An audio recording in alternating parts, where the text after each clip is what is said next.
ये तो मद काउंटर खोला 3 मास है बंद होता आम भी बहुत खुशी होती कितु देखला आज देखिए गोटे गाड़ी आसिक पहुँचला हठात आम शुणा पाइलु आ सब लोक मैंने डकाटी आसिलु आम क्या अच्छे मद काउंटर खोला न कितु जोर जबरदस्ती करेंगे स्त्री लोक आंदोलन कर किसी गोटे व्यवस्था करेंगे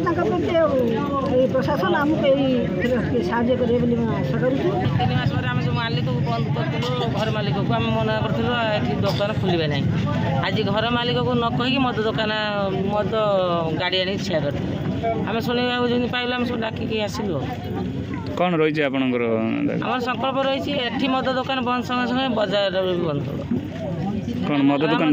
स्त्री लोक शांति रही पारना एठी भी आम फैमिली अच्छा से भी शांति रही पारना मद खाई भाषा को भाषा कहते मद दुकान ही आम बंद दरकार मत मद बिक्री 3 मास है मद दुकान बंद थी पुणी आज हठात आज खुलिया